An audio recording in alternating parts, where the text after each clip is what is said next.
Now I would like to invite our first speaker to discuss future of Indian startup ecosystem. If you can join our discussion and make introduction about yourself, tell us a few words about your background. Thank you, Slava. Well, firstly, thank you for having me on the virtual show here. It's tremendously important that we talk about the future of India and its startup economy. My first response to your question really is that, I have built a startup myself, born out of the UK and co-developed in India, having sold into numerous Indian brands, including Startup India, which is where our platform, which is now we've exited, is the backbone of Startup India. So I'm very familiar with the Indian startup economy and have been operating as a British Indian from the diaspora in India for the last 10 years or so. So I have some really cool frontline experiences that I'd love to share on this call. So I'm the founder and CEO of Ren AI, and Ren is a generative AI platform that is transforming the social and sustainability industry. What we're trying to do is provide an affordable, which is the right word based on this conversation, an easy to access way for global companies, businesses, and asset managers to gather ESG related intelligence on companies. The market right now is dominated by big players like Bloomberg and Refinitiv, and we're going to disrupt and upend them with our business. It's been funded by the UK government. I'm also the chair of Diversity Economics Institute, a non-profit institute that's quantifying diversity, equity, inclusion. And of course, I am the co-founder of Tech India Advocates, one of the co-sponsors of this fantastic panel. Thank you for having me on the show. Thank you so much for your introduction. It's great to have you here today. We discuss about some opportunities for foreign entrepreneurs to step into the Indian startup ecosystem. Can you share maybe some successful case studies of foreign startups which enter its Indian markets, or some real examples of how to make it happen? Yeah, sure. There are actually many, Slava. I'm going to share two that I think are technically and also market strategy wise powerful stories. The first one is a fintech born out of the UK originally called Revolut, that I'm sure you've heard of. And Revolut has been trying to enter the Indian market since 2021. In fact, recently they received their regulatory approval in last year. And their strategy is a really interesting one. So I would say they haven't absolutely crushed it in India yet, but their aspirations to enter the Indian market is really quite phenomenal. Their target audience is, the affluent consumers of India. And what Revolut's trying to do is plan a strategy where they want to sell multi-currency cards and a suite of different financial services products into this affluent demographic. They're trying to adapt their product locally. They've been fine-tuning their app and services inside the Indian market over the last couple of years, and doing some major testing with over 4,000 individuals. So they've got a real good grip into the market opportunity, the local preferences, the price sensitivity, as you probably are aware of in the Indian market. And this is a brand that's absolutely thriving in the Western market, especially the UK. And it didn't need to go to India, but it has to. It realizes it has to go to India just because of the incredible demographics and the opportunity that presents Revolut. So that's one really interesting fintech story. The other one, which I think is a phenomenal story, and if you're Indian right now, then you will know that 1 in 3 Indian mobile phones have an app called Truecaller. And Truecaller is a Swedish business. And, credit to them, they have revolutionized their the entire spam blocking process on mobile phones in India. And they have nearly 300 million users. It's incredible in India. And what Truecaller's really managed to achieve is the fact that they have understood the pulse of the market. They realized there was a local problem to be solved, i.e., hundreds of millions of mobile phones, both smartphones and feature phones. They're actually feature phone ready as well. And they figured out that, the frustration a user has is numerous spam calls every day. And two of my colleagues on this session will know, they live in India, how many spam calls you end up getting. And Truecaller really spent its time understanding the pulse of the market and have launched their product many years back. But actually, India is their major market. 70% of their revenue and their users come out of India. And so this is, again, a Swedish company. Two great examples of technology-based companies that have entered India consciously and been patient. They've also put in patient capital into the market, but also localized at a level that really makes their target market react to them in a favorable way. So two great stories there, Revolut and Truecaller. Thank you so much. It's very exciting and interesting to know that these are the great examples.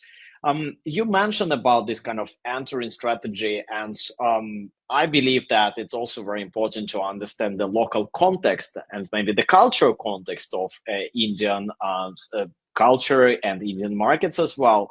What do you think that global entrepreneurs should be aware of when they aim to enter Indian's consumer markets? Anything about the consumer behavior, the business culture they should be known before?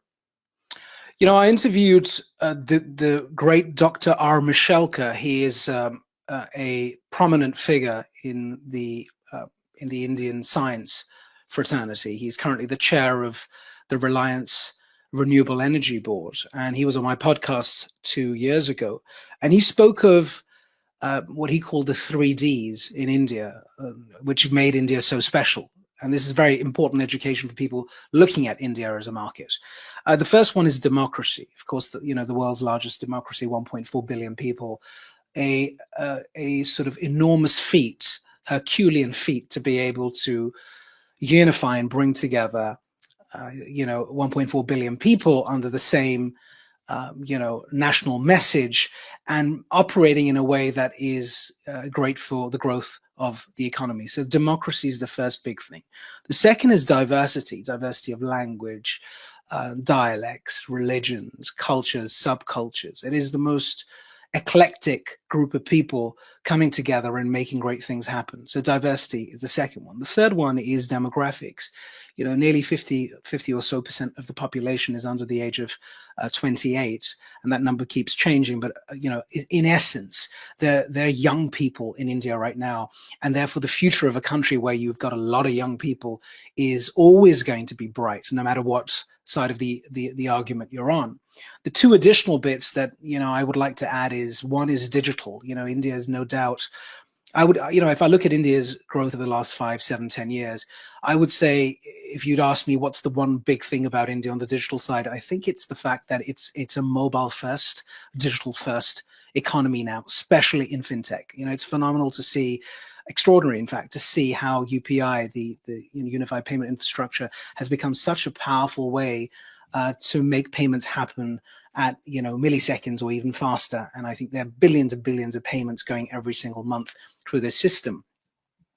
The last one really is what I call developing. I think one big advantage of a country like India is that it's constantly developing, as in it's not developed, God forbid, which means it's constantly evolving, it's changing. There's new ideas, new innovations, new sub-economies, new microeconomies, a generation that's absolutely determined and driven to make the country and its economy better. I mean, what else would you really want? You'd thrive off that energy. As an entrepreneur, I can tell you, in India is an energy source, like you want to plug into that grid to boost yourself and feel great about yourself. And I think that's one of the things that the Western economy feels like it is lacking. It's sort of a law of diminishing returns in the West, where we want more and more drive and energy, and we're trying to rekindle and boost it. But actually in markets like India, it's abundant. That's where the abundance comes in. So if you understand that you've got these 5 Ds that you've got to contend with, I would say go with your eyes wide open to understand if you can tackle each one of them. And frankly, at a business to consumer level, because I talked about some consumer apps there, you've got to figure out that, the Indian market, and Amazon learned the hard way, Uber learned the hard way, Xiaomi, the mobile handset provider, figured this out. Zoomcar, even Ladurée, the confectionery provider, the high-end confectionery provider, is in India right now. There is huge amounts of localization that is required in India, which takes money, takes cash, takes patience, like I said earlier. And you've got to understand the mindset of the Indian buyer. You know, the Indian buyer is quite unique. They definitely want quality products, and they want excellent products, in fact, but they're very value conscious and price conscious. So you've got to understand that you've got to really make sure your product is not only localized, as in like when Amazon came into India to acquire sellers, they created chai carts, you know, all of these carts that ended up at all of these sellers physically, to entice the sellers to become sellers on the marketplace on Amazon, selling their products or whatever it may be. And, you know, cash on delivery, like nearly 70% of Indians right now, if you ask them, want to pay by cash. So these are factors that Western startups and entrepreneurs really need to understand before they think about going into India. I would say take your time and do it slowly and truly understand the pulse of the country. Work with the Tech India advocates, the Indian tech societies, all of the people on this call, and speak to as many people as possible to decide which country within the country do you want to target, i.e. India is made up of many countries, really. If you're European and you're trying to figure out the country, it's a multitude of many countries inside one country, like almost like a continent, I would say. So you've got to figure out which part of India do you really want to sell your products or services to.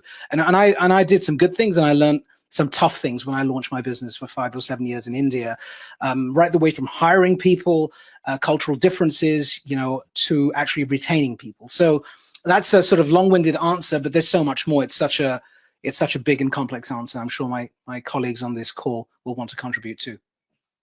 Thank you so much for such an insightful overview, and especially about the behavior of the consumers and the business culture in the India. When it comes to entering the market, especially for foreign founders, the global startup hubs and maybe the collaboration with Indian tech clusters may be the way to go, and maybe the way to penetrate the market through some networks and communities. So how do you think these global startup hubs should collaborate with Indian ecosystem, and how it can be fostered forward?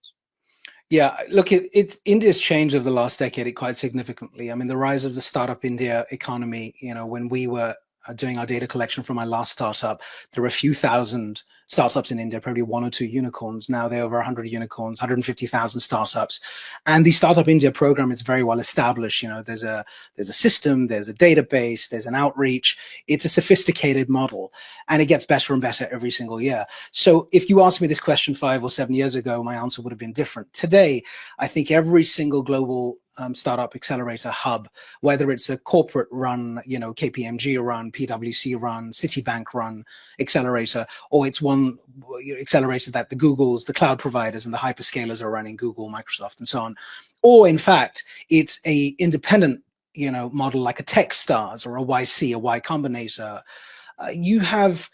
Today you have cross-pollination happening at every level. I mean, there are numerous stories I can tell you from the UK, from the States, from Berlin in Germany, from Israel. You know, the level of connectivity between ecosystem to ecosystem is at the highest level I've ever seen before. Not only that, I think the governments of respective countries, of these countries that I'm speaking about, I speak about the UK, you know, whether it's the London Mayor's international program for, you know, startups wanting to go into international markets like India, or it's Tech India Advocates. We're an advocacy group, volunteer-led. We're constantly guiding companies to think about the Indian market, and the other way around too as well. So I have to say the maturity levels would have been, at this stage, would be at medium, would have been low 5-7 years ago. And I think they're only headed in one direction, back to the last D I talked about, developing. You're talking about a market here that is on fire. And is it for everyone? And I'll close off with this. No, the Indian market is not for every entrepreneur in the West to consider. It is only for some entrepreneurs who've done their research and understand there's going to be a product market fit. So I'll pause there, but I'm sure others have comments to make too.